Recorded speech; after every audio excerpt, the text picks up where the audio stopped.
For the sake of time, my name is Chris Mansour. I am part of the Platypus Affiliated Society. We organized the panel The Significance of Art in the Occupy Movement today. We're going to have, I only printed out about 10 sheets for the audience, but we're just passing around sheets that have the question and the panel description on there. So throughout the discourse that we're having tonight, you can really look at the questions, and then if the panelists, you feel like they didn't answer them and you want to press them on it, then by all means, ask that in the Q&A session.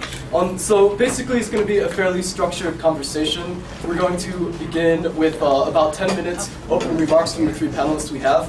Oh, and I should also say that it was false advertising. Some panelists had to switch around, and now we have Ross Wolf as a replacement for two other panelists, and unfortunately I couldn't get a fourth to speak, but in this case we'll have more time for Q&A with all you fine people, in which case we'll have a great dialogue. So basically I'm going to start with 10-minute open remarks. I'm going to give about 2 minutes for each of the panelists to respond to each other, and then we'll have a Q&A session with the audience. So I'll just briefly have the panelists introduce themselves and what they do, and then I will quickly read off the panel description and we'll begin. So, Maria? Okay. Hi, my name is Maria Bick, and I am an activist and artist, and I came to Occupy after working for a long time in a video collective called Paper Tiger Television, which addresses social justice issues and does media critiques of the media industry. And we broadcast on cable access in Brooklyn and Manhattan every week. And so that's kind of my most recent experience. And then I joined Occupy. I've been a part of several different groups in Occupy: Empowerment and Education, Rev Talks, which is bringing revolutionary thinkers from around the globe to us via technology. I've been doing stuff with the Global Revolution Media and live streaming. And I've also been a part of Occupy Museums, which is a direct action component of arts and culture. And we do performative, public, interactive, institutional critiques. Very good. No, go ahead. I was done. My name is Noah Fisher. I'm an artist, activist also. So I've had mostly an art practice in New York City in the private market and galleries and stuff like that. And then after the 2008 crisis, my practice changed from inside the gallery and going out in the street. And actually with Jim Costanza, who's here, we were out on the street, on Wall Street, throwing money on the ground and speaking about economic injustice in June 2011 in a project called the Summer of Change. So on the first day of Occupy Wall Street, September 17, 2011, we were in the mode. It was in the air, and I flowed into the movement and became very active, initiating Occupy subways, getting people on, getting the movement on track to 99%. And Occupy Museums, I wrote the manifesto and initiated the first action of Occupy Museums, which is now a collective with a number of us working together on the action. Ross? My name is Ross Wolf. I'm a member of Platypus. I started participating in activities involving Occupy about a week after it began in September, and I was somewhat skeptical at first, to be honest, but I decided to sort of, try to set that skepticism aside and participate in the various working groups that formed at Liberty Plaza. And at least for the months that they were in the park, I was an active participant in the think tank working group that met in the center every day of Liberty Plaza, and the Vision and Goals working group.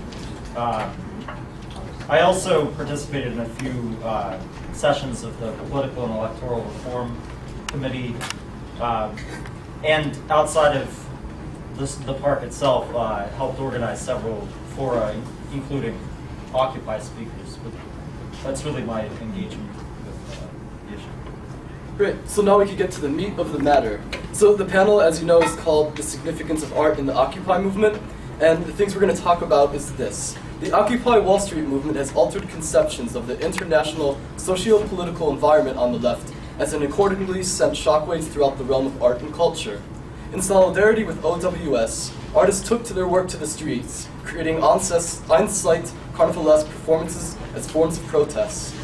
Artists globally designed posters and logos to collectively construct the aesthetic appeal of the movement, and more significantly, diverse groups of artists organized to occupy museums, and they occupy places such as MoMA, the Frick Collection, New Museum, and so on, by critiquing them as, quote, temples of cultural elitism, end quote.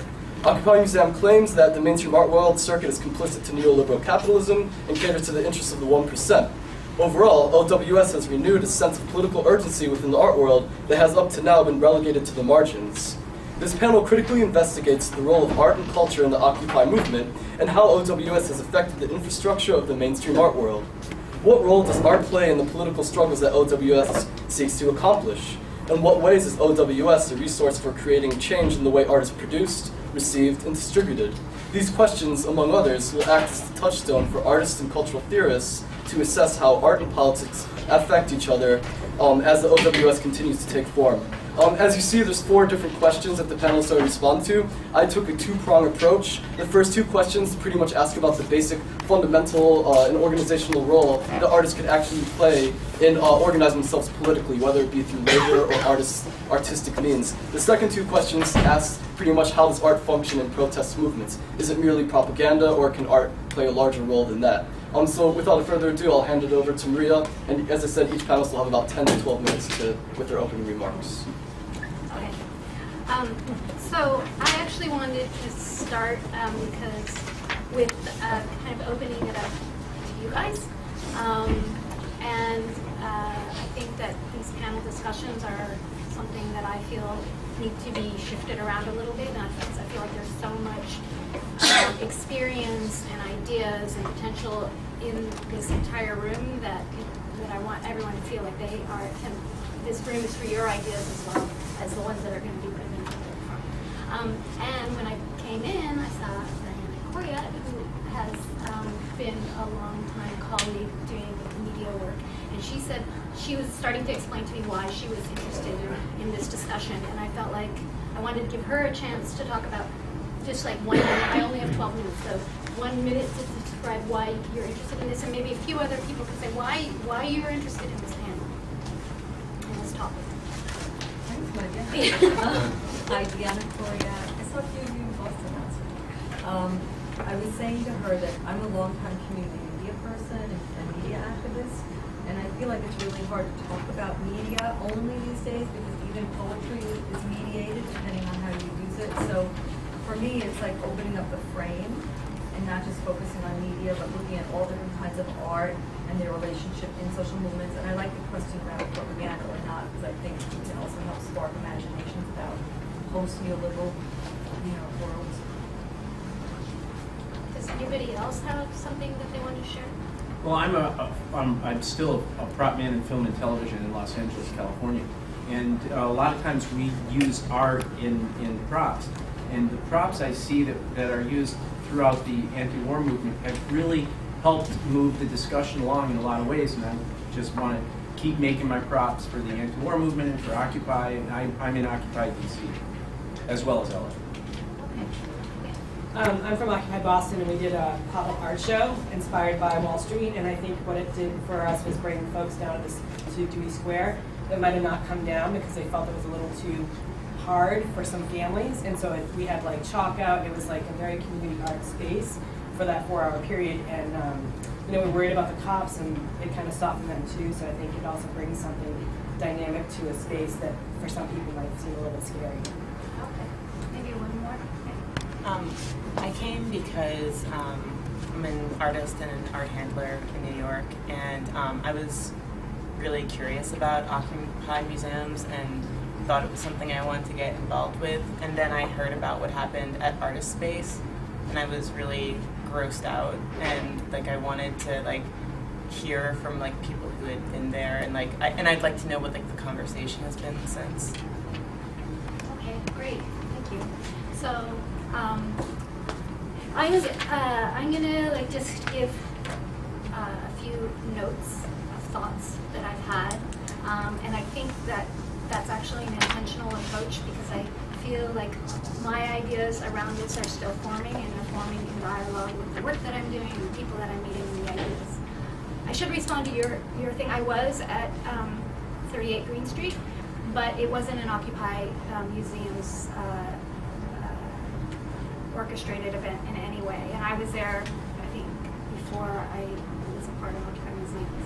So that plays into a huge other part of what's going on with Occupy is the media misrepresentation of who we are and what we do. And so that's kind of a different topic. But someone give a one sentence on what you're referencing?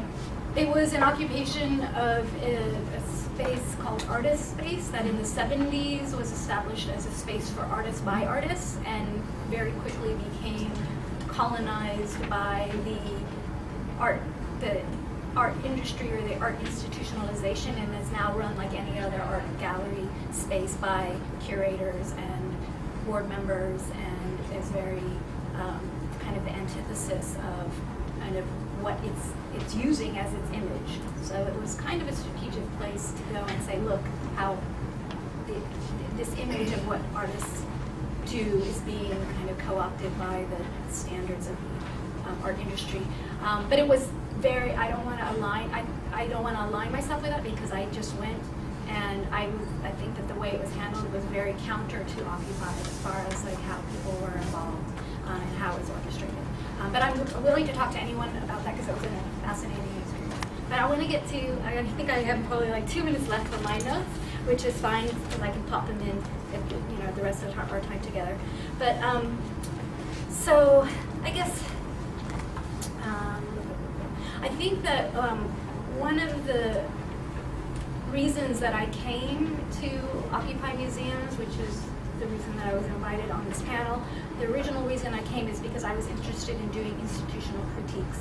And that has kind of already shifted to doing critiques of my own participation within the structure of the institutions. Even as working as a person who's critiquing, like say the media industry, you become a part of that system by providing that accepted amount of critique. So I think that that's been a change that I've experienced since the beginning of Occupy. I think one of the things that is still really important to talk about is, or call attention to, is the outcomes of commodification of culture. And what we see in the current art world is that there is this extreme pressure from the current system of capitalism to commodify everything, and art has been commodified in the same way. And what we can see is for me, it's become a very clear insight into the power structures within capitalism. So I think to highlight this story, I guess I was at the Bryant Square Public Library and walking through there and realized that every single room and doorway had a name of a private funder on the door. And then there was also just happened to be a private invitation-only event that was using a huge part of the library for some kind of separate event. And it made me realize that that framework that's created around public education, ideas, and culture is really framed in a way now in our society that it's it's coming to us through the beneficent generosity of the extremely rich people. And that creates this strange dynamic of our relationship to our own culture, in that it's not something that belongs to us already, but that we need to get it from somebody else, and it's not part of what we create together. So I think that way of experiencing culture, I think, is really insight in how we experience art and we participate in art practices. So I don't know how much am I out of time? No, you have another 4 minutes. Okay, cool. So I'm going to just keep going down my little list of ideas. So the way that this works in the art world is kind of, art coming to us from the top down, or culture coming to us from the top down, is that there is an invested interest in the compartmentalization and professionalization of art, keeping it separate, because then it can become something that you can buy, that you can hold, that you can own, and it doesn't belong to everybody. So it's separated out from the general population by professionalizing artists, that we don't all see ourselves as art. We artists, and we don't, or ourselves as art. We're all pieces of art, and so I think that that's a really interesting kind of pressure that's put on the system, that's created by this need to create something that people can keep away from us if they wanted to, as well as that we are then offered to consume passively rather than participate with.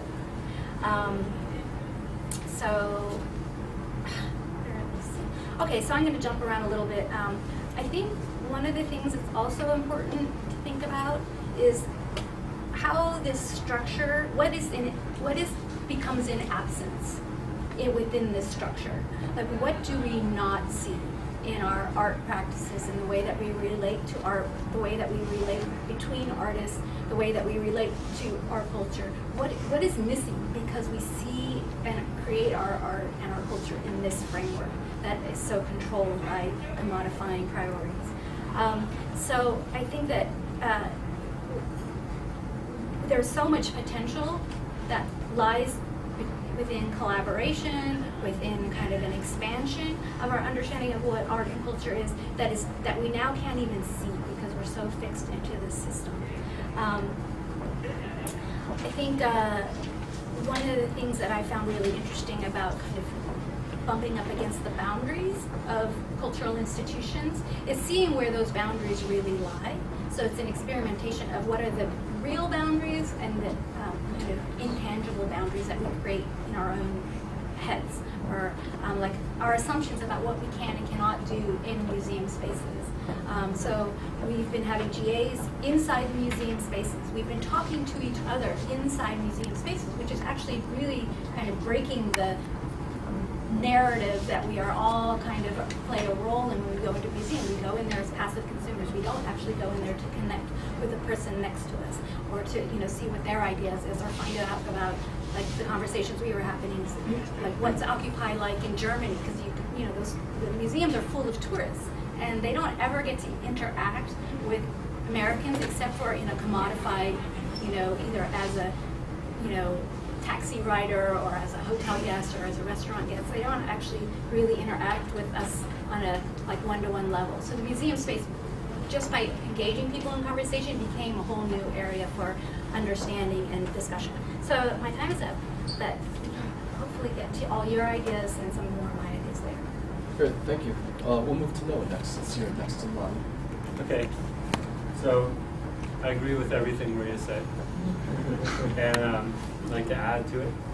And also, I haven't prepared a perfectly formed 12 minutes, so I'll just ramble for a little bit and then maybe ask questions to fill out my 12 minutes.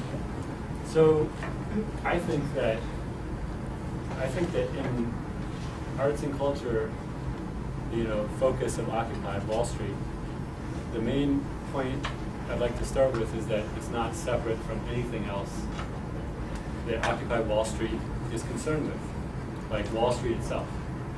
So you don't want to take arts and culture and put it in a bubble and say this is autonomous from the rest of our society, and that there's different rules that we want to, put on museums or our artists, right? We don't want to. We are citizens. We're artist citizens. The money in museums is the same money that's in Wall Street, right? It's the same in the same system. In many cases, the people who are powerful, who hold positions of power in the art world, are the same people as caused the mortgage crisis on Wall Street, right? Because the most powerful people in New York City rise to positions like sitting on the board of the Metropolitan Museum of Art, or MoMA. So Occupy museums and arts and culture is Occupy Wall Street. It's not, to make sure not to separate them out. And then so the question becomes, if we're going to talk about art strategies, it's just, these are just strategies for the Occupy movement. And pulling back even more, the Occupy Wall Street movement was basically started by artists. It's permeated by artists, and often those artists did not use the artist label in identifying themselves for a particular action, but rather maybe occupiers, right? Or people who had an idea for a creative action. They might be an artist, but the creative action sort of Occupy Wall Street pulls us all together into solidarity. And I think it's often a problem to label yourself as artist, to say that you exist in the art world, and certainly to give, autonomous, separate laws as an artist. So, what are the problems with Occupy Wall Street? Some people ask, like, the media really wants to frame occupiers as not knowing why we're doing this, or being confused as to our message, but the message is pretty clear and self-evident from Occupying Wall Street. It's about economic injustice, right? It's always been about disparity between rich and poor.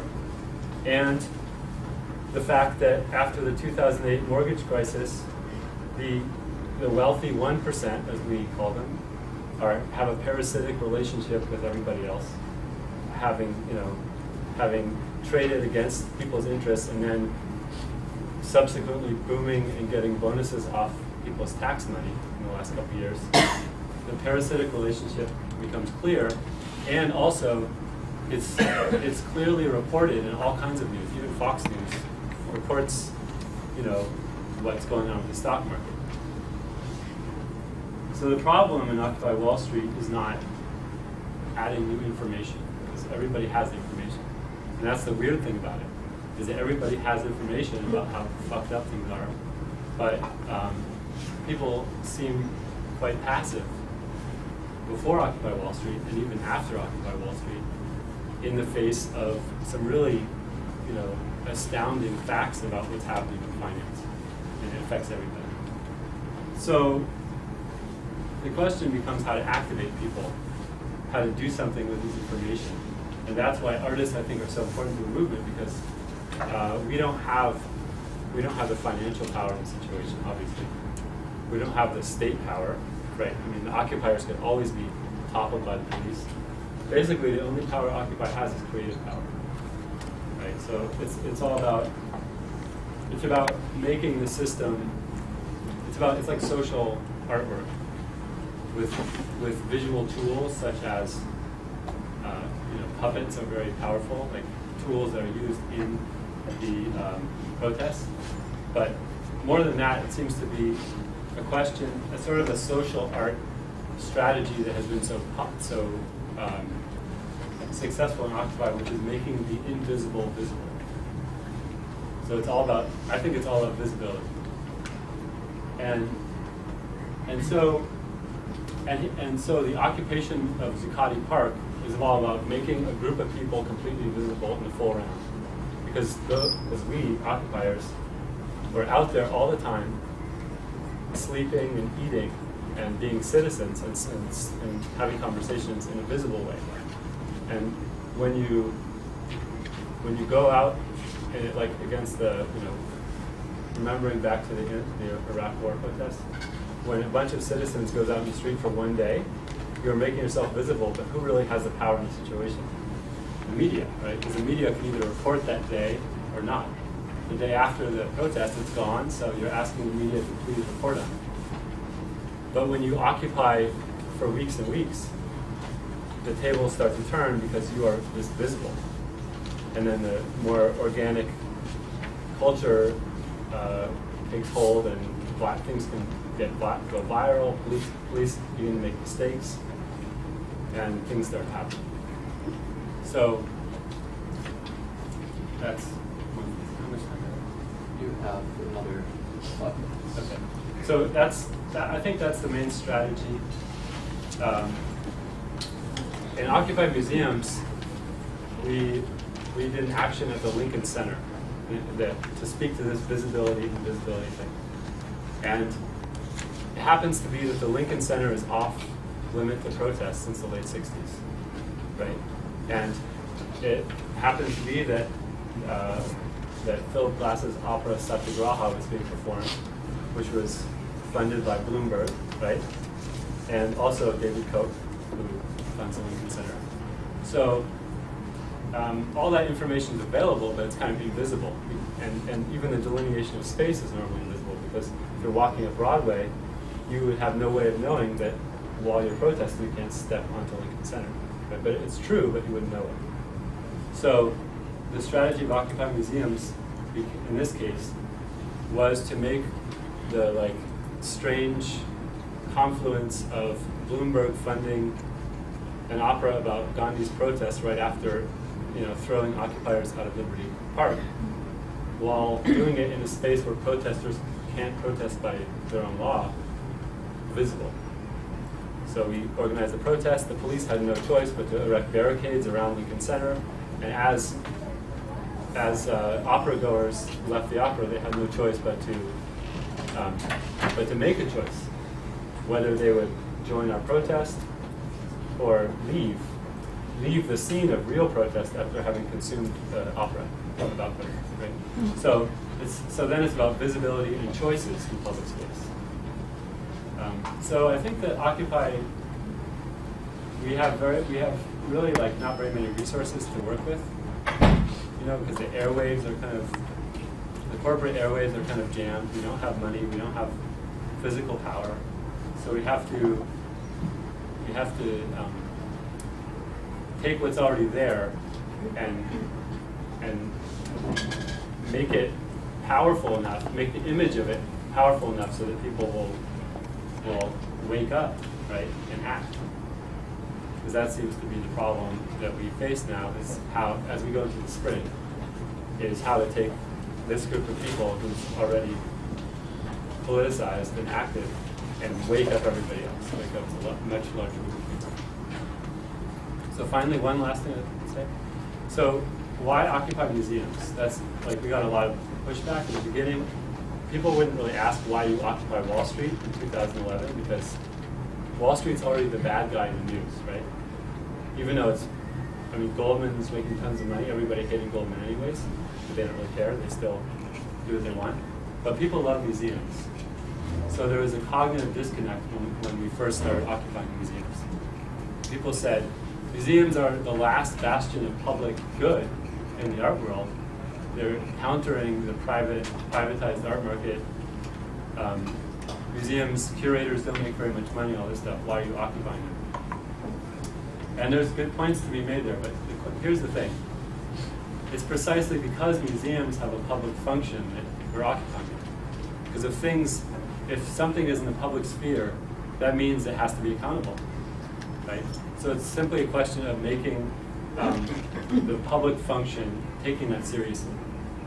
If you accept something as public and good, and you won't hold it accountable, right? And you won't even look into it. You're just going to consider it to be a good. Then what happens is the face of public gets co-opted, right? Which is kind of what's happening. So we discovered that people who sit on the board of MoMA also sit on the board of Sotheby's, right? So the same people who would presumably influence, who gets canonized in the art world, would then later in the day decide which artist gets speculated on, and whose market blows up in the Sotheby's auction. So that doesn't really make any sense if you're taking the public. If you're taking the public seriously in the sense that it's for the people and it's for everybody. Well, thank you. We'll move on to Ross now. Okay, I'd just like to preface this by saying that I approach the issue of art and Occupy and art in general from a slightly different angle than the other two panelists, Noah and Maria. I was going to say Mary. So what I'm going to try to do with my portion of the panel time is to try and situate art in Occupy in a broader historical and revolutionary context. Early in the first chapter of his 18th Brumaire of Louis Bonaparte, Marx observes that just as men seem to be occupied with revolutionizing themselves and things, creating something that did not exist before, precisely in such epochs of revolutionary crisis, they anxiously conjure up the spirits of the past to their service, borrowing from them names, battle slogans, and costumes in order to present the new scene in world history in time-honored disguise and borrowed language. Thus Luther put on the mask of the Apostle Paul. The revolution of 1789 to 1814 draped itself alternately in the guise of the Roman Republic and the Roman Empire. And the revolution of 1848 knew nothing better to do than to parody now 1789, now the revolutionary tradition of 1793 to 95. It is thus perhaps to be expected that during our present moment of political upheaval, we should look to the struggles of a bygone age for guidance. What distinguishes this crisis from the other great outpourings of popular unrest witnessed over the last few centuries, however, is the rather jumbled and confused manner in which the past is being reappropriated. The detritus of dead epochs is dug up for all to see, whereupon it is hastily sifted through, in search of anything that might admit of creative reuse. Recycled revolutionary catchphrases appear hoisted above the scattered throngs of protesters. Placards demanding all power to the General Assemblies are held up beside banners reading the Oakland Commune. Some signs advise us to be realistic and demand the impossible, while others inform us that another world is possible, echoing the 1999 sentiment. Slogans of more recent coinage can also be seen: people before profit, Michael Moore, and we are the 99%, of various attributions. Sewn together from disparate sources in the history of the left, Occupy almost seems to represent a veritable Frankenstein's monster of the radical imagination. Here might lie the unconscious motivation behind the highly publicized zombie march that took place in those early days of OWS, even if the marchers understood themselves as portraying the brainless dupes of corporate greed. At this point, however, the ahistorical residue of postmodern consciousness takes its revenge on history. The past becomes pastiche. Among the more perplexing appellations to have come back into currency amongst groups affiliated with Occupy is that of the Guild, which has been lent a new lease on life through its adoption by the Arts and Labor Working Group. Though it would perhaps be a mistake to place too much importance on the choice of this term, it still begs the question: why guilds? What instead of something else? What's in a name? Does it not suggest some sort of crypto-atavism, the romantic longing for a pre-capitalist past? Here it becomes necessary to consider, as Chris asked the members of this panel to do, what past attempts at organizing cultural producers have worked and failed. Nostalgia for guilds is hardly a new phenomenon. William Morris's utopian News from Nowhere advocated something similar. But the historical reality of these institutions should not be the historical reality of these institutions should be remembered before blithely deciding to take up their mantle. Most of this nostalgia, of course, stems from the feeling of disenchantment brought about by the heightened developments of techniques allowing for the serial reproduction of art. This technical reproducibility of art undermined the aura surrounding the authentic, original work of art, its presence in time and space, its unique existence at the place where it happens to be. The loss of this aura associated with the rise of industrial and mass production techniques placed a new premium on artisanal work, on craftsmanship. Toward the end of the 19th century, this reaction against the deadening regularity of mechanization and standardization culminated in the arts and crafts movement. But we should not allow our distaste with the products of mass culture blind us to the actual conditions under which the guilds existed. Guilds were traditionally secretive and intensely hierarchical organizations. Secrets of the trade were kept under lock and key for generations, holding society at large hostage to their exclusive specialty. Within the guilds themselves, there was a clearly delineated structure of authority. The classic line of division within the guild ran between guild masters and journeymen. In practice, however, there existed any number of intermediate ranks. Either way, these basic features of guilds, their secretiveness and hierarchy, would seem to fly in the face of both the culture of transparency and the horizontalism championed by Occupy. This does not even take into account the almost exclusively patriarchal nature of the trade guilds. With very few exceptions, guilds were male only. It is therefore little wonder why revolutionary thinkers such as Adam Smith or Jean-Jacques Rousseau would heap such scorn upon the guilds, or corporations as they were often called. People of the same trade seldom meet together, even for merriment and diversion, remarked the former. But the conversation ends in a conspiracy against the public, or some contrivance to raise prices. So reactionary in the eyes of Smith were these adulterine guilds, i.e., any particular class of artificers or traders acting as a corporation, that he actually proposed the intervention of the crown in defense of the common liberty against such oppressive monopolies. Marx's own estimation of the guilds was scarcely distinguishable from that of the great economist. The question of what reform or revolution would mean for art, passing on to the second question, is a difficult one to resolve. Here the issue is not what role art might play in affecting general social transformation, but rather what the implications of such a transformation of society might be for art. While no one in the Occupy movement, at least to my knowledge, has attempted to provide a comprehensive vision of how artists and their work would fit into an emancipated society, it is nevertheless possible to ascertain a rough sense of the kind of world that is being imagined from some of the statements that have been made. The Occupy Museums group, in outlining its underlying rationale, has raised a number of legitimate criticisms of the way that the art world presently operates. Its indictment of the curatorial elite, the speculations and manipulations enacted by the wealthy tastemakers and connoisseurs, the cult of artistic celebrity they promote, and the disproportionate influence wielded by moneyed interests on museum boards. These are all quite valid points, which have been satirized at length by authors like Tom Wolfe in his book on the painted word. Clearly, to use the parlance popularized by Occupy, the 99% do not feel represented by either the form or content expressed by the artistic establishment. Considering the broader historical context out of which the museums emerged, however, some of these criticisms do seem a bit lopsided. Museums, which are a fairly recent innovation, only 3 centuries or so old, were originally introduced as part of an effort to democratize access to cultural artifacts and other objects of general interest, natural history, aeronautics, space expeditions, etc. Art in ancient times was virtually inseparable from their religious or civic imperial function. Following the rise of Christianity in the West, art fell under the almost exclusive domain of the ecclesiastical First Estate, in which artistic reproduction was carried out more or less anonymously, as opera dei, or works of God. With the general secularization signaled by the European Renaissance and the self-assertion of the landed nobility, patronage of the arts largely passed into the hands of the aristocratic Second Estate. The history of museums, however, is inextricably linked to the bourgeois epoch, and thus the ascendancy of the Third Estate. Now, it is of course true that these institutions reflected the spirit of bourgeois philanthropy and the collector's orientalist fascination with the culture of colonial subject peoples.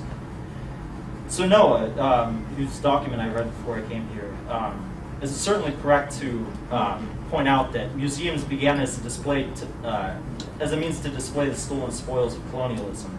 This legacy of racism, patriarchy, and exploitation permeates many museums. It is one reason why one finds so little race, gender, and class diversity in the art canon. Without wanting to revisit the exhausting canon wars that was waged over the last quarter century, however, I think it can be uncontroversially asserted that the emphasis on multicultural inclusiveness by now almost borders on overcompensation. Alif Batuman's caustic criticism, leveled recently, that the world pluribus of letters has replaced the primary standard of universal literary value with the primary standard of persecutedness, euphemized as difference, holds true for the art world as well. On the subject of museums, the futurist avant-garde of the early 20th century was already more radical, more complete, and thus more civilized in its relentless barbarism.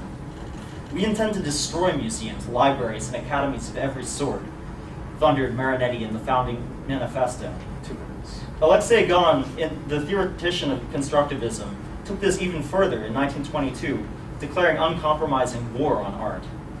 One of his colleagues, Gallerbach, derisively referred to museums as the cemeteries of dead art. Though the modernist nihilistic gesture towards the past was doubtless overstated, the revolutionary sentiment that lay behind them was at the same time more sincere. The old world was burning. It was time to build a new world on the ashes of the old. The role of art in society that is envisioned by groups like Art and Labor and Occupy museums may not be spelled out exactly in their documents, but some of their features may be guessed from the discontent they exhibit towards the status quo. Noah's call to arms for Occupy museums is illustrative in this case. The game is up. We see through the pyramid schemes of the temples of cultural elitism controlled by the 1%. No longer will we, the artists of the 99%, allow ourselves to be tricked into accepting a corrupt hierarchical system based on false scarcity and propaganda concerning the absurd elevation of one individual genius over another human being for the monetary gain of the elitist of the elite. For the past decade and more, artists and art lovers have been the victims of intense commercialization and co-optation of art. We recognize that art is for everyone, across all classes and cultures and communities. Nowhere is it stated explicitly, but the suggestion here would seem to be that there is actually such a thing as the artists of the 99%, who would presumably produce art on behalf of the vast majority of the population. Objecting to the ubiquity of big money in the art world, the tacit suggestion contained in these lines is that the state should seek to curtail the influence of wealthy individuals and cliques on individual artists and their work. The imaginary at work in such a recommendation is that culture and the arts should receive more funding from the state. In all likelihood, the model that they would be following is that of the quote-unquote social democratic paradise of Europe, whose welfare state is now rapidly unraveling through austerity. Wrap it up. Okay. The taxes devoted to the arts by society would fund a special caste of artists originally drawn from society, but who were ultimately set apart. Of course, what is deemed art and who is deemed an artist is left unclear. Such an approach would not necessarily liberate the production or consumption of art in society. It would only substitute the tyranny of the market for the tyranny of the state. And this is my final remark.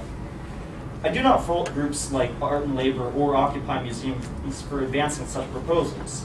The radical imagination, that faint intuition that the world could be otherwise than it is, has been systematically impoverished over the last century of depoliticization.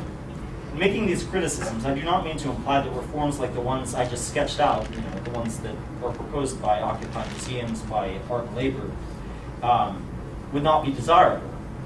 My only point is that they do not go far enough.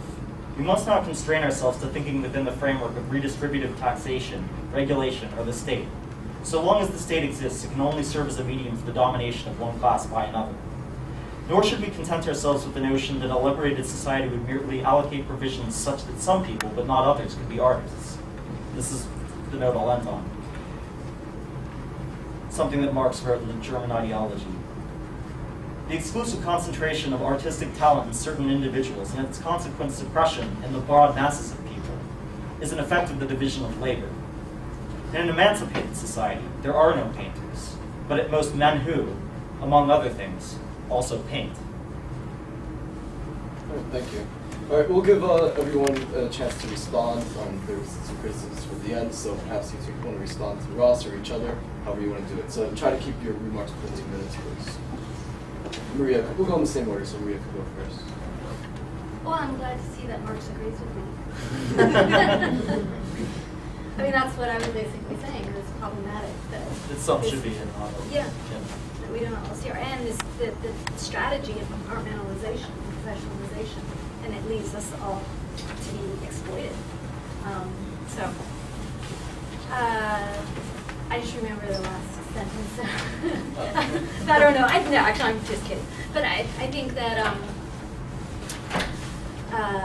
as far as the reason why I think that art can be powerful in the movement is that the creative process is such a powerful process, and I feel that that's something that we need to be engaging in as we engage with the movement and the goals of the movement, and to not see it as a fixed entity that we are trying to, what we are trying to do is being something that's clear, that it's something that we need to constantly be interacting with and discussing and changing as we go. So I kind of feel like if we can see that as a creative process, as a way that we structure the movement, and I think the other creative process that I think that we're kind of working on, that is how we, as our groups, work with each other. We see that as a challenge because I think that a lot of how people interact has been also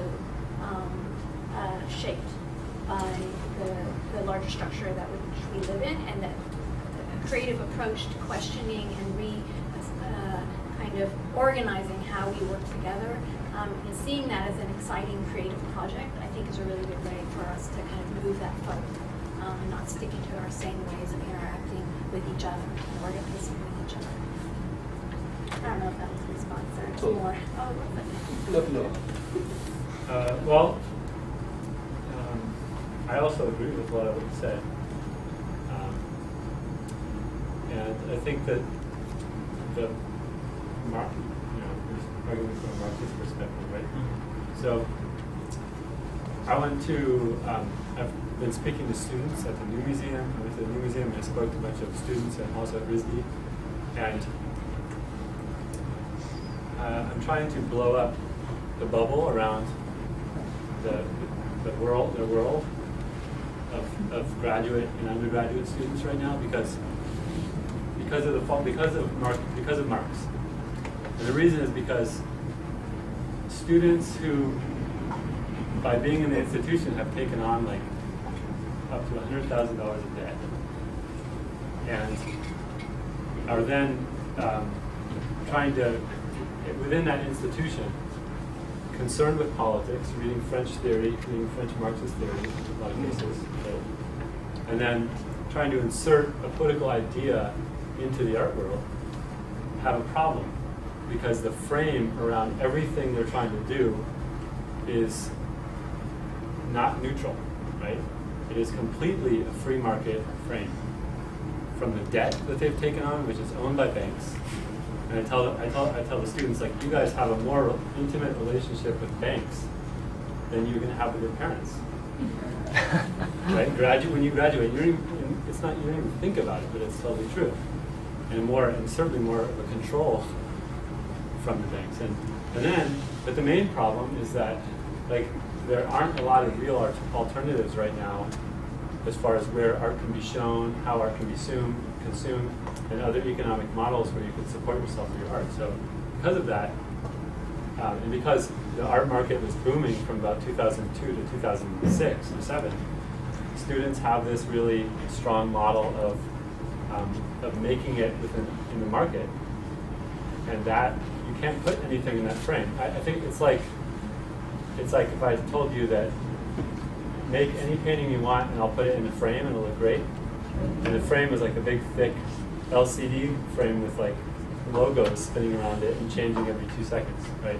There's nothing you can put in that frame that's not going to be owned by that. So I think that's the crisis. So there is a real problem with art objects, and that's why, like I said, I agree with you. It's better if we don't call ourselves artists. We talk about creativity. We step back from the whole thing. And you're speaking about reform versus kind of revolutionary ends. I mean,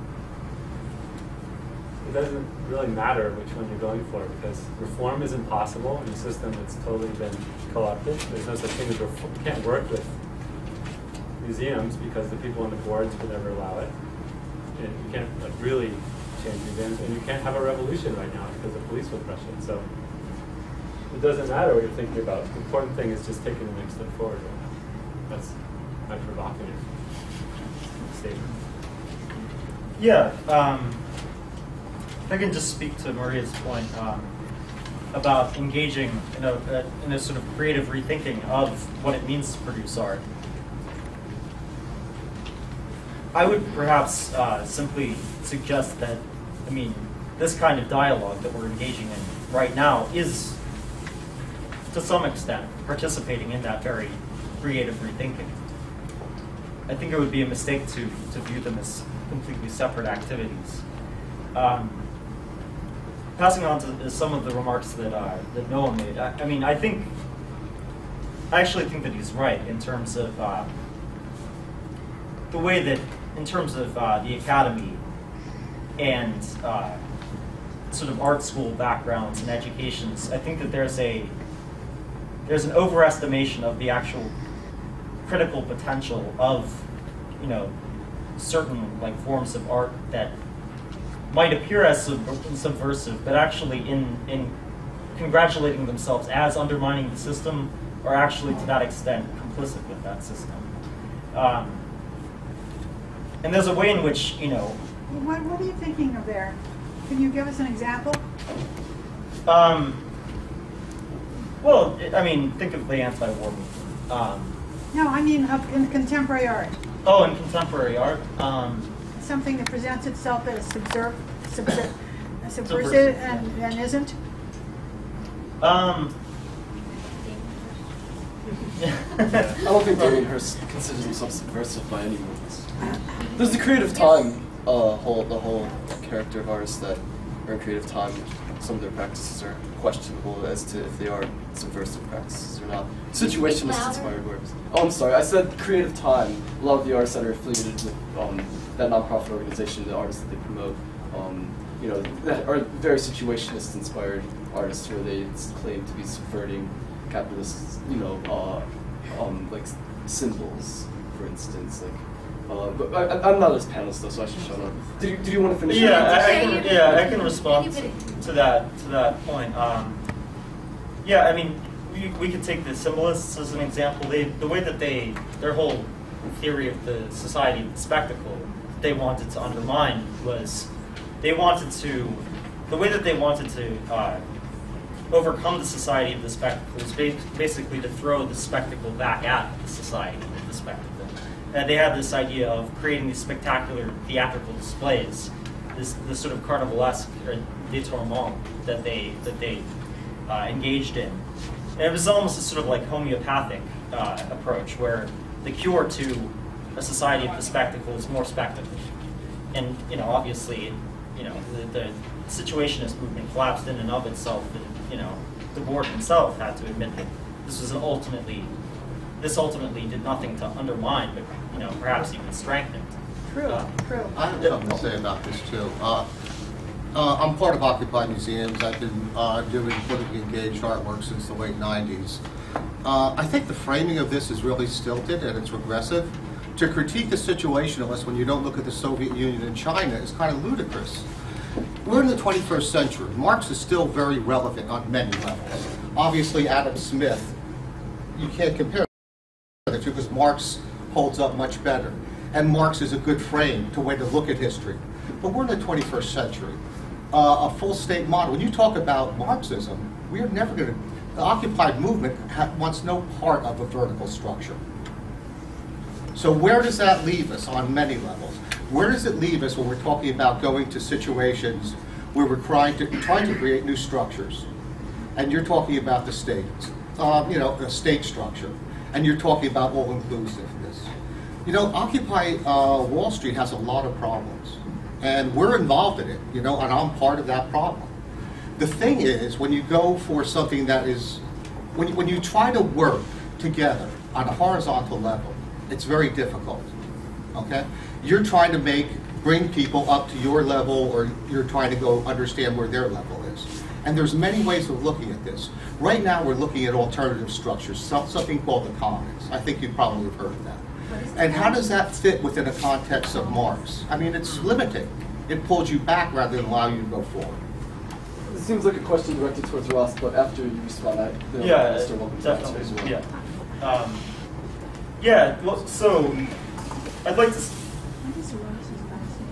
I'm not exactly sure if I did or suggest that Marxism necessarily involves a vertical structure of organization. In certain historical contexts, it has. And I mean, tactically speaking, something like democratic centralism or the idea of vanguardism as described by something like Lenin was a response to a very specific historical situation in Russia in 1905, the Tsarist absolutist state. I think that largely the kinds of structures that would be created depend on the historical conditions in which political transformation is trying to be enacted. In terms of the state, I think that actually when I was discussing the state, it was actually more of a critique of the idea that we would simply continue to pay taxes to this thing called the state. I mean, that's the only entity that can collect taxes, and which would then redistribute. I mean, my whole criticism was that actually we should not limit ourselves to thinking within the framework of the state, because the ultimate goal of Marxism, as with anarchism, ultimately is the abolition of the state. I mean, the state can only exist as a form of class domination, so the goal must be to destroy it. But first you must build the class horizontal structure to achieve You that. have to create a classless society. Yeah, can I say something? This theory is great, but this panel is supposed to be about museums, not theory. Can we talk about things like context for the work, like the work you did? That's the most important thing. And engagement. Probably the reason what you did worked was because you engaged people. You didn't just sit outside of people or make a spectacle and then make people watch it and try and have them be moved by watching you do something. Those kind of things seem more, I don't know, that seems more Occupy important to me than, I mean, theory. I didn't come here a theory panel. I want to know what people do, and I want people here to tell me what they do. We want to know what works and what grabs everybody we're trying to grab. We have one Engagement does. Context, some of your questions here, we're not talking about art anyway. We're talking about theory. What about art practice? I mean, I don't know. I just think it's gone in a weird direction. Well, okay, that's something to note. We have one other question here, and then the panelists could respond, and then we'll move on to other questions. She had a question. Oh, it was you? I'm sorry. No. Oh. Somebody else. Yeah, I mean, I guess Noah, I want to use your presentation to maybe like kind of reel this back in, because I think that in fact they're not related, and they are related. The question is like, why did we end up having a conversation about Marxism, the state, you know, from like a discussion about like what an art practice is going to be about within the Occupy movement? Because I think that you, Noah, said that, you know, like what do we have as tools? We have this sort of like creative potential, but you sort of said we don't have the state, we don't have finances, we don't have physical power, and so what we can do, and the airwaves are jammed, and so therefore like one has to hone in this kind of creative potential and redirect it towards the potential transformation of the world. And I guess I have a couple of questions about that. Like, A, is this a desirable position?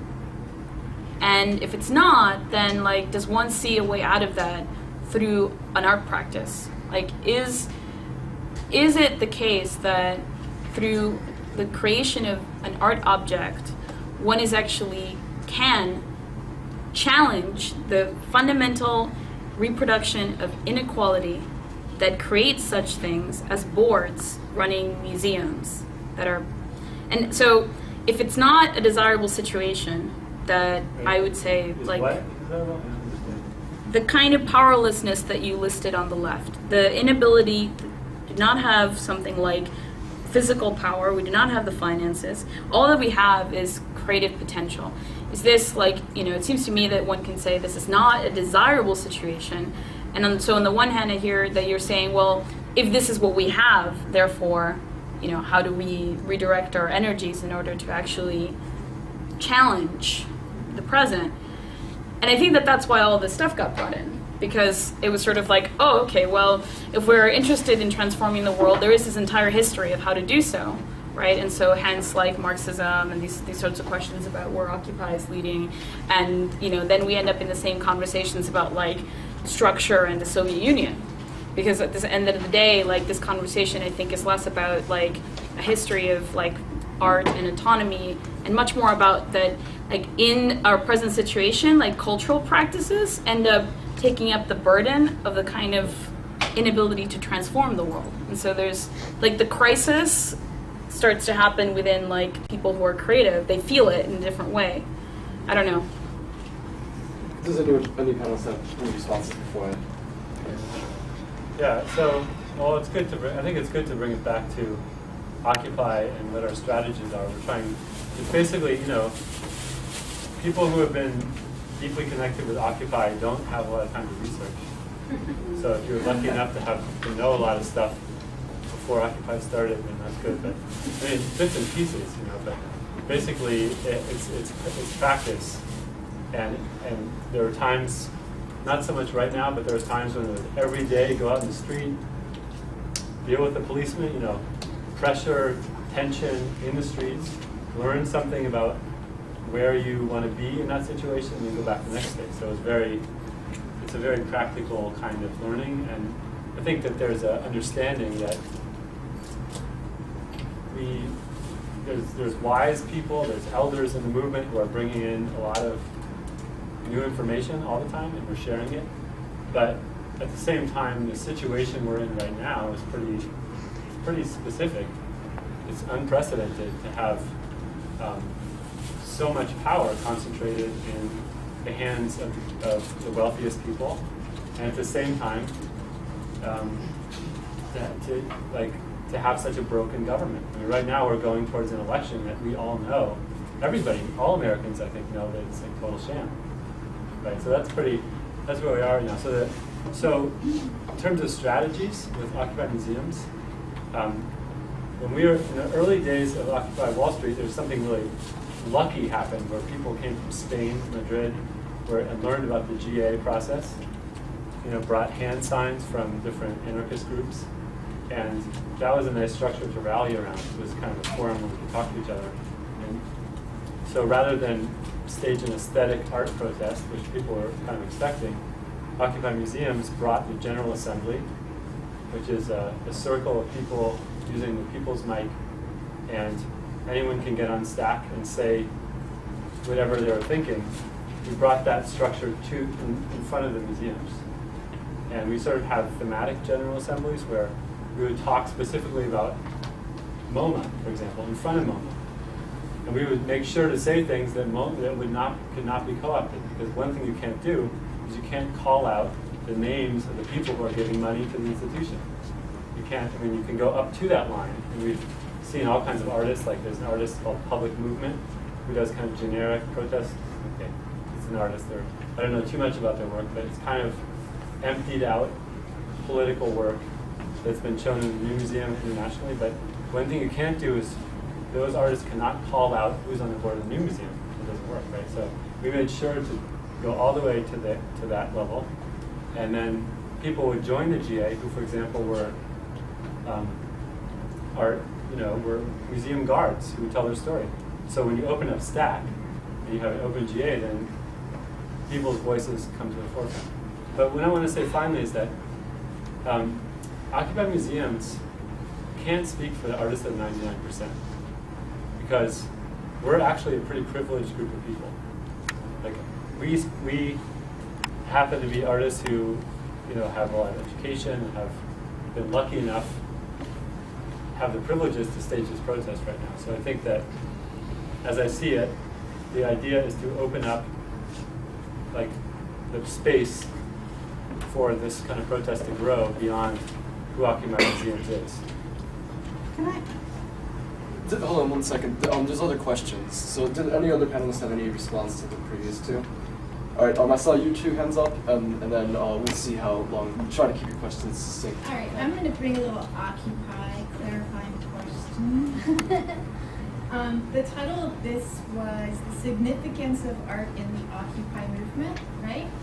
So what I would like to know, being someone who comes from 3 generations of poverty, someone who could only get an arts associate because I could not afford higher education and did not want to go in debt, I would like to know, how can art and Occupy radicalize, politicize, and mobilize low-income people like myself?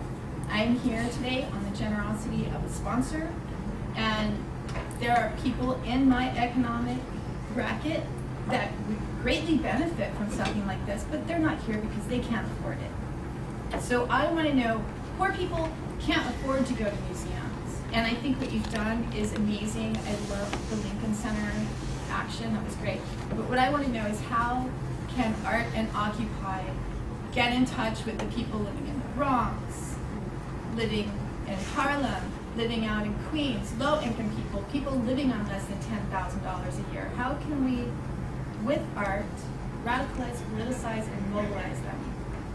And then there's one more question back there, and then we'll... My question was in a similar direction. When I was thinking about art and political movements, I thought about the 30s and the work that artists did, like the New Deal, painting murals in the cities, or actually, and so I thought, thinking about political arts has always been like this turn back to realism, actually like creating art that people can understand. And when I look at the art scene today and I see what's being produced, it's all very like postmodern, and it's all very hard to relate to. So should there be like a turn back to realism in the art, or how do you communicate to people without, like, if I go into that museums with my parents, they just can't relate to anything they see there. It's just like, yeah. So what do you see like the role of art? How can it be? Because I really have problems with this notion of going back to realism, or because I don't see that having any appeal to artists I know. I don't see them wanting to do that. So how can that work out in your view?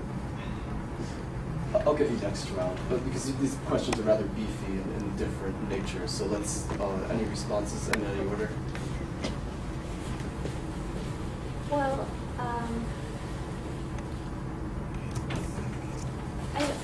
the answer, I think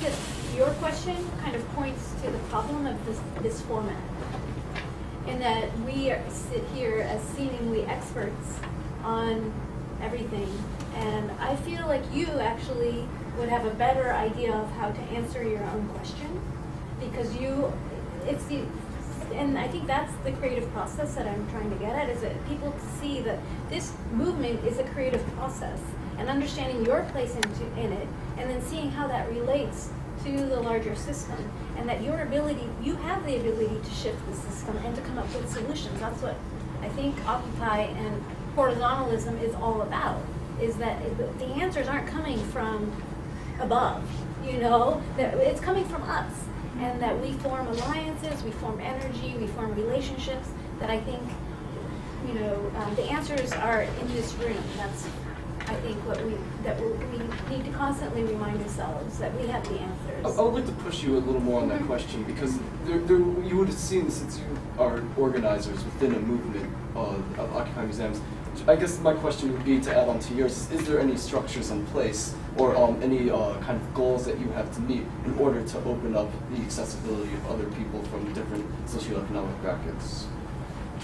I think that I think that part of what that sort of is kind of go to your question, because I think that where we are now is this opening up of what we understand art to be, and I think that we do the general assemblies, but we've also recognized the importance of engaging people on a lot of levels, and that a lot of that engagement is in relational, creating relationships with people and having one-on-one conversations, experimenting with what is allowed or not allowed within specific spaces. So I think that that it's not going back to a familiar form of like comfortable art, but expanding our idea of what is art, like the art of exchanging ideas, the art of, they say it, the art of conversation. I mean, that kind of engagement, seeing that as a creative process, and that's kind of maybe a little bit of an insight into what museum spaces could or should be at a certain point in their transformation.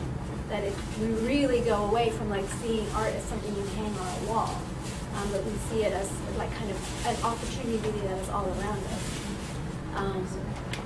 That would be my response. I don't know if I answered yours. Well, let's have the other panelists respond, and then I had another question in mind. No, or Ross? I think other people have responses in the audience. I think we should open it up. It looks like Ross had a response. Well, I just wanted to respond very specifically to the two questions, which I think were very closely related. I mean, within rhetoric or art, there's always the question of audience. How do you convey something meaningfully to different groups of people? And I think that's largely what you were asking. How can we? There's a sense in which a lot of the art that I witnessed at Occupy, while experimental and interesting and innovative in certain respects, to a lot of, various people with various different backgrounds. A lot of the way that they experienced it, as far as I could tell, was just by being completely baffled or not being able to understand at all what it was supposed to, what the message was, what it was trying to signify to them. And the question, historically, why this becomes important is with the question of do we need a new realism? Do we need to go back to, in the New Deal, the sort of FDR murals of heroic workers, like in a kind of optimistic message about the power of the masses, which curiously, I mean, and problematically, seems to reflect in a different key the kind of socialist realism that was advocated under Stalinism, the same kind of like heroic, like robust workers. It was supposed to be in a very straightforward and understandable, expressed in a very straightforward and understandable manner. Abstract art was banned, and like all of these other things, because they were considered to be elitist bourgeois art. And I think that, but I do think that in terms of whenever you're creating something, in the practice of creating a piece of art or staging a play or putting on some sort of production, one always has to bear in mind the intended audience or the addressee of the performance. And one of the shortcomings that I find in the sort of, a lot has been written about this sort of carnivalesque atmosphere that existed at Liberty Plaza, the zombie march, the various different staged actions, which were supposed to illustrate and convey some sort of message. To be honest, like, I mean, I found some of the criticisms misleading because festivals and celebrations have long been a part of revolutionary struggles, like going back to the French Revolution, 1917, the Russian Revolution. But I think that what's changed actually is that the subject that is being addressed has changed. In France, 1789, and in Russia, 1917, there was much more of a sort of like organic folk community that existed that hadn't really been fully integrated into this kind of like mass culture. There was a sort of immediacy to carnivalesque forms and the sort of way that it captured the imagination then that I think is actually the way that it's produced today, the sort of spectacular forms, ends up only just recapitulating or reproducing the same sort of like hyper-mediated youth culture, or like, the kind of like being bombarded by imagery that one experiences actually every day. So we've become a strange way desensitized to it. So it's a very perplexing question, like but I think the one that Occupy and indeed political movements of any ambition whatsoever have to grapple. Oh, you had a question earlier. Well, yeah, I mean, I think that the reason the questions go to politics right away is that we actually do need state power, and that a lot of the arguments of different people are making about art, lie in the fact that we actually don't have, you made the point. We only have this creative power and so on. Well, the dialectic there, I think, is, I work at Revolution Books, and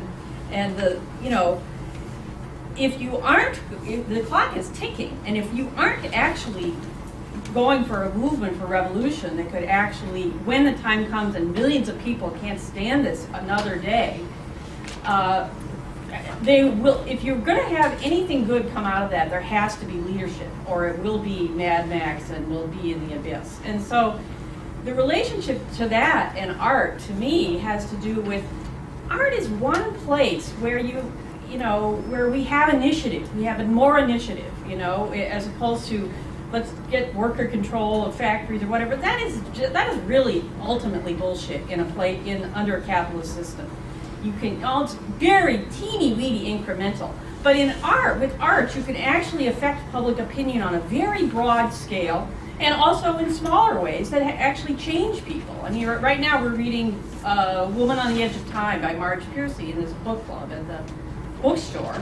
And she imagines a whole new society in a way that even in our newspaper revolution, you can't see it that way. You can't see it in that same visceral and beautiful and human way that she can describe in a novel. And I think that there's a relationship between where we are now and where we need to go, that art provides some of the sinew and, you know, synapses and, you know, creative space. And it can also, in the question that you were posing, how would you actually affect, you know, meet and affect and have, find an audience among the most dispossessed? I mean, art that actually gets popular, you know, from some of the, you know, rap, you know, Public Enemy. I mean, I'm casting way back because there's not such good stuff right now, but Rage Against the Machine, places, you know, that actually get into the zeitgeist, so to speak, not the movie, but the generic term. That actually can really impact and have an ability to, you know, feed a movement for very radical change. And to me, that's more the relationship. Yeah, I agree. I mean, I think that that was back when I started out speaking about visibility. Part of that is symbols. You know, what people like. What we all live in a culture together, and what do we think that culture is? And part of, I mean, Occupy Wall Street is really responding to the privatization of that culture and the sort of conversion of it into capital, right? But art is a smaller and smaller part of that, I think. You know, I mean, there was a time when like Diego Rivera or even like Russian constructivists were like, had a place in the center, front and center as providing an aesthetic for a whole system. And now that's also, that's true, but in a different way. I think that now everybody knows that contemporary art is a luxury item, right? That's the problem. People know it's people know the ideas behind it are luxury ideas. People know they can't afford it. And the spaces of contemporary art are coded by class. So even though galleries are free to walk inside. I'm sorry, can you just clarify? So you're saying, when you say like the ideas behind contemporary art are luxury ideas, are you saying like the impetus behind the works themselves, or just like the idea of contemporary art, like no, as the an specific entity? ideas. I mean, I went to grad school at Columbia University for 2 years to get an MFA, and in all grad schools they have critical theory class. You teach critical theory class to people who have no philosophical background. The idea is so that you can quote Benjamin and all these kind of, and you know the right theorist to quote so that you can write a press release. Right? Yeah. So and those ideas are just kind of. So there's no space. I'm not. Well, I'm presenting what I've experienced. Yeah. As okay. I'm not saying that these ideas are not powerful. What I'm saying is that in the context of the art market, ideas are sort of become an advertising, ploy, and you can just open any catalog. But everything in our society today. Exactly. Okay. Yeah. So Yeah. even this conversation in this institution right now operates within the context of the reproduction of capitalism. So, all right, so if that's the case then, right? Like, what are we talking about when we say that, like, a conversation in a room can spark reflection on the possibility of emancipatory politics? Why is that? It's not because we, like, didn't shop today or something. I mean, like, I'm just having a hard time sort of thinking about, like, Marx has in the first chapter of Capital the delineation of the commodity form as a use value and an exchange value. The extent that, like, we live in a society in which there is such a thing as capitalism, like, that exchange dimension is going to affect, right? It's going to have an impact on the use value of an idea, of an art object, etc. So it's mediated. But I have a hard time thinking that, at its most radical, like the kind of aspirations of an art object are somehow diminished or gone because it exists within a market of commodities. Everything exists within a market of commodities. I remember that in Adorno has this thing in which he says, the real sort of critical moment in art is not that it's free. I don't know, someone said about utopic, no, in fact, the art object, it tries to be free, but it is therefore much more unfree. But the kind of sensitivity that making a work of art brings about, the kind of felt unfreedom, is much more honest than like going to work in the morning. So are you saying that Damien Hirst's work is more honest? Is what? Is more honest? Is Damien Hirst's work is an honest kind of art? Well, I think that then we would have to have a conversation about art criticism today. Like, what's the role of, like, you know, people who are writing about something like art? Like, what are we supposed to experience from an art object? I hate to settle this conversation, but we have some other audience members, so keep that in mind. It is something worthwhile to go back to. But the gentleman here had his hand up, and then I'll go to you. I absolutely agree with what you're saying. We are moving. We just started a new piece at the Armory show that was called Fair Art, or Free Art for Fair Exchange. And the whole idea of what is exchange. You know, gold and silver isn't money. It's a social exchange, is what relationships are, is what money is really. And the idea that we were trying to get, we're exchanging objects, but we weren't asking for, we were asking people to write things, we were asking people to make a statement about things, and we were in front of the Armory show doing that to question the idea of exchange. I'm also on alternative banking, alternative currencies. We did a whole series of making worlds about foreseeing the commons, what those commons could be. Now, we're not talking about like this major revolution that's going to happen and change the world. We're talking about trying to make infrastructure. Well, we were talking about infrastructure changes. Yes, we want to. Yes, those ideas about changing the world are important, but how do you do it? I don't know about the idea of, you know, how do you start a movement where people start questioning the system that they're in? And I think that's one of the steps we're trying to make. That's actually good, because that was part of the question. Is Occupy Museums and Occupy Wall Street, I guess in general, a revolutionary project? If it is, how so? If it isn't, how so? And then what was your question? I just want to, this discussion about art, it seems a little narrow to me, because because we're all talking about objects and money. Art is not just objects. Art is very performative. It can be very performative. And I mean, if there's anything the museums have caught on to, it's that art is performative. And why are we all sitting here just talking about objects then? If there's anything they know, is that if we want new audience members, we're going to engage people. We're going to teach them something. We're going to let them get their little hands messy. There's not a big separate, there is some, no, they come, they look at the objects. But museums are already co-opting people by letting them come in and do something. And that's about engagement, and I'm not hearing a lot of that strategy being used here, engagement. You used engagement at one point when you had people have to make a choice. They were engaged. They will not forget that. When you want people to if you want to get something in their heads, you engage them. You don't let them watch you do something. So, I mean, you really they have to do something. It's free. Okay. You don't have to sell it.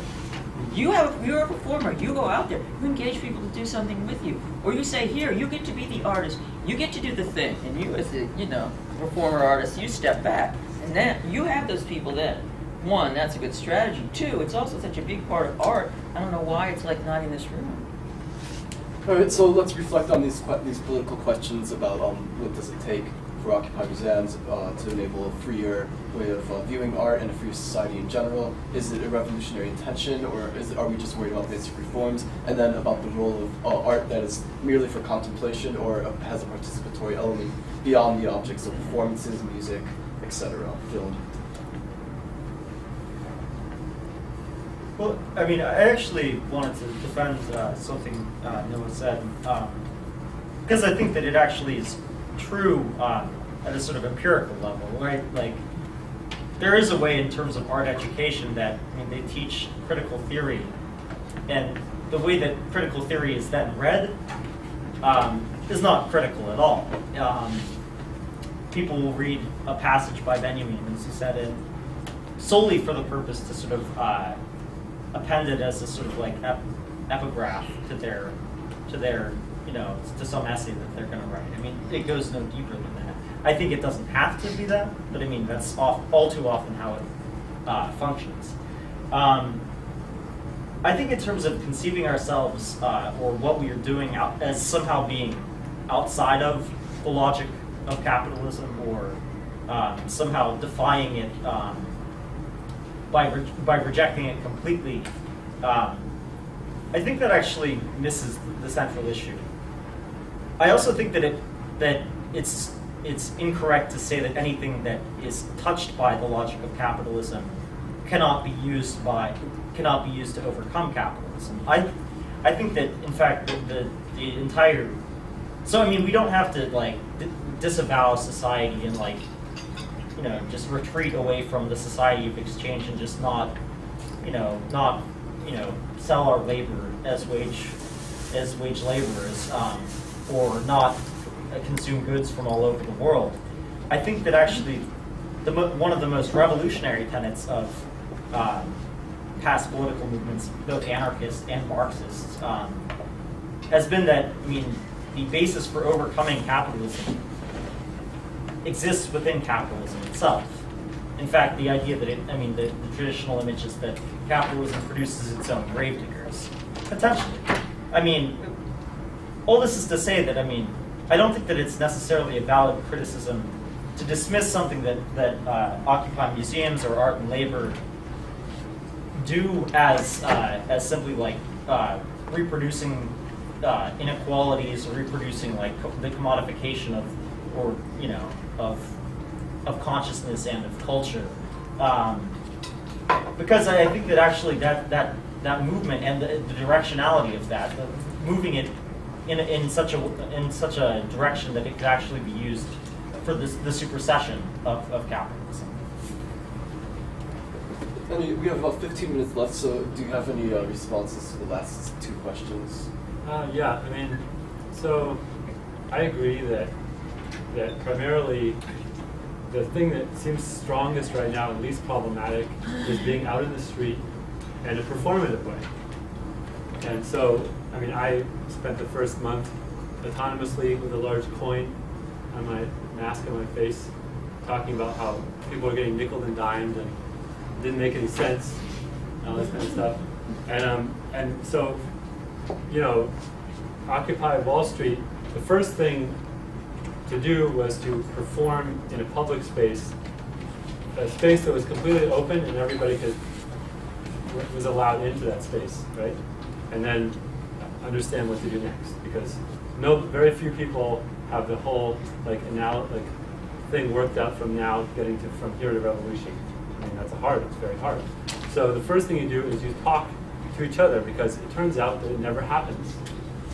It happens in forums like this, but who's ever raised the conversation with strangers in the subway? Why not, right? For 2 months in the fall, you could raise it with anyone. You can raise it with anyone, and it changed. And so you can see, or in a museum, you know, where everyone's hush hush looking at the art. I mean, it's good to look at art. Who's ever turned to a stranger and had a long conversation about art? I mean, it might happen, but it could happen all the time. And obviously, we learn more when we went to museums and engage more, and we interact. The 99% would interact more if subways were like there was a conversation car in the subways, right? So why not? So that seems to be the powerful thing. But I'm an artist who loves to make objects, and I have a real problem with what I said before. Like, all objects go directly into this capitalist neoliberal frame, and any intention that you'd like to put in it gets lost in that frame. I think it's true, and I think it's real problematic. So I think, as Jim was mentioning, we're now doing the exchange actions, because we think if we take money out of the equation and we sort of reaffirm our love of art in public and trade it with other people, then at least something's going on. We don't know exactly what. This is all an experiment. We don't know. We're not. All we can say is we're out there experimenting. But the last thing, getting back to this, I think the biggest problem we're experiencing with Occupy museums is that the art world likes our critique. Half of the art world seems to like it. We have critics who like it. And the new museum and the Whitney Biennial have rooms for performativity, right? So this is all, it's in the air. And we see ourselves being kind of on the road to co-optation. We're a group of people that isn't any different in our socioeconomic background from the group of people showing in the museums right now. And this just to state it, we sort of, maybe it's good to own who we are right now, who we as an Occupy Museums group. It's not totally true. I mean, there's some, but it's not the 99. It's not a complete representation of the 99%, and that's structural. I think there's a lot of reasons why that's true, and that, like, to see how much privilege is in a lot of Occupy Wall Street is to lay out how far we have to go. And if you speak about structural stuff in an academic way, you don't look at who's in the group, and you're missing, the point. And Maria is really concerned, and all of us are concerned with our own process, having a progressive stack, having our own process at least turned in the direction of looking at ourselves through everything we do. Right. Did you have any comments? All right, we had a question. I want to take one more set of questions, so everyone who wants to ask a question, raise your hand. All right, gentleman here, gentleman there, and then let's see how we go. All right, so when I looked in the book, it said this is about occupying art. I could be wrong, but I heard nothing about DIY art. I heard nothing, it sounds all about like art as commodity, like a good conversation. So like if somebody was an art student, like what would they do with their future? I had nothing about like the use of propaganda or like DIY or art as vehicle for a social message without expectation of monetary rewards in the end. Can we just talk about this at least for a little bit? This is like important. Okay. Do you have something that you wanted to say about it yourself? Trying to relegate it to a minute. No, I have my feelings on it, but I'd like to hear like what's happening. Is there public galleries being erected in New York? Is there solutions to the museums, while not just like occupying museums? Is there like institution building happening here on like a ground level? I don't want to talk. I didn't come here to talk. I came here to listen. All right, very good. The gentleman in the back. Short question: what is wrong about corruption? I mean, the Purdue theory got corrupted, and now at least all of the art students and English students read Benjamin, and at least some of them I know reflect about society. So they got corrupted, and got professors who write texts about it who got corrupted. I don't see that's necessarily bad. Okay, and wasn't there someone behind you? You had a question, and then you did. Try to please keep them very short and sweet, so we could get all the answers in. Yeah, well, MoMA just has a print show up, and for weeks they had been running it's like a collage workshop, and it drew a lot of people, and a lot of brainstorming was done, and it may very well end up in some other form in the future. We were told our work is all around the downstairs space. A lot of stuff was discussed, things like affordable art, trading for art, all kinds of things that you might be interested in. All right, MoMA. All right, information tidbit, and for you? You can just deal with the questions that have been laid out. All right, let's deal with these questions. Well, this one directly, so I just wanted to say that I don't think that reading theory means, and reflecting on it means getting co-opted. I think that, co-op, it's a complicated word, co-optation, but I was just at RISD and I was talking to a bunch of grad students, and they're like reading this stuff, and there's collectors who are letting a few students, telling a few of the students in the program that they're going to buy all their stuff, which has a direct very important relationship to their student debt, which they already hold.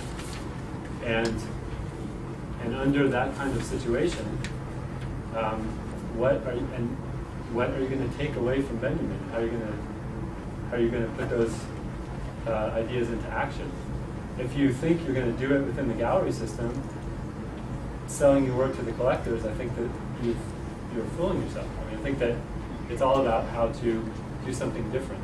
And reading theory and showing in galleries and being consumed has been kind of like the mode for the last 20 years.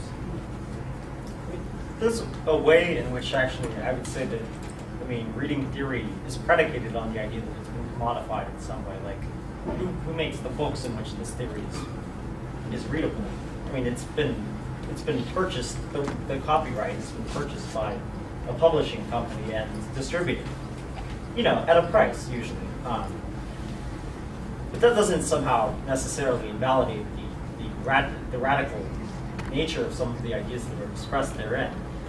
It's just a sort of necessary form of appearance given the way that our society is structured.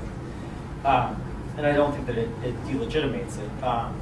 Getting to I really want to address this point about do-it-yourself art, propaganda. What is the role of art in terms of fomenting some sort of political revolution? not just in terms of like what a new society might look like for art, but how can art help make a new society? I think the questions questions like the state and economics need to be addressed either rhetorically or in the content of artworks. I mean, that's the big question I think needs to be on the table, is how do we use art to mobilize huge masses of people? Because, I mean, I'm sure that some might disagree with me, like those who believe in sort of like building a society within the shell of the old, sort of gradualistic, dual power structure. But I personally feel like systemic change, meaningful, like world historical change, can only come by mobilizing huge numbers of people, not just in the U.S., but around the world. And in order to do that, I mean, what is the role of art in making that happen? I mean, obviously, I mean, there's to a certain extent, propaganda historically and conceptually is not all that different from advertising. And there are some people who are very good at advertising, and it does affect the way that people, I mean, understand themselves in the world and what they want. I mean, so to some extent, I mean, it actually means that, and I mean, some of this can be cynical, right? Because it can be opportunistic, but some of it, creating art actually means being better capitalists than the capitalists themselves, or the advertisers, like being more convincing in terms of the kind of message that we want to convey, or that in order to possibly change the world.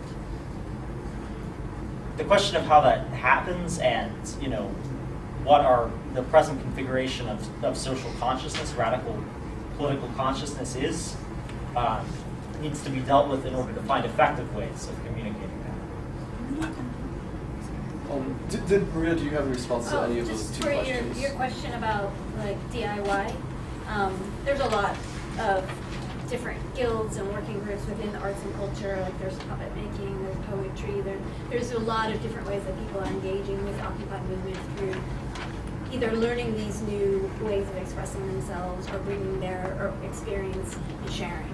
So, but the big one that you might want to focus on if you're an artist and you want to start getting involved with Occupy is May 1st. And I'll just read this. It says, it invites you to participate in massive, simultaneous public display of art all over New York City and around the world on May 1st, 2012. And let's see if there's contact information. Yeah, there it is. calltocreate.org. So you can see Maria and Noah after the panel if you're interested. Can you say it again? I'll write it on the board. So we have there's someone that's urgent to ask questions, so we'll have that, and then we will conclude gracefully. Go ahead. The issue of art's relationship to politics and how art can be effective in relation to political and cultural change is not new. Was dealt with very substantially in the first half of the 20th century. And in regard to your issue of realism, George Lukács, a Hungarian theorist, it's Lukács, okay, advocated realism because it could be perceptible to people who were not informed by art, okay? And his argument was refuted by Theodor Adorno, who said, no, we don't want art that just is propaganda and easy stories and narrative, but art should also be valuable as material, as formal innovation, all right? And meaning abstraction can be a representative of freedom, okay, in its creative thinking. And I notice here, none of you have discussed art, you might say, qua art. There's all sorts of denunciation of, fine art. art as museums, as contemporary art being corrupted. Whereas we all seem to be here because we could say we love art, we appreciate art. I'm interested in the significance of art in the Occupy movement. What is art's significance? How has it functioned? Has there been any serious, substantial work of art come out of the Occupy movement? I mean, has the art just been coins on heads and posters? Try to wrap it up.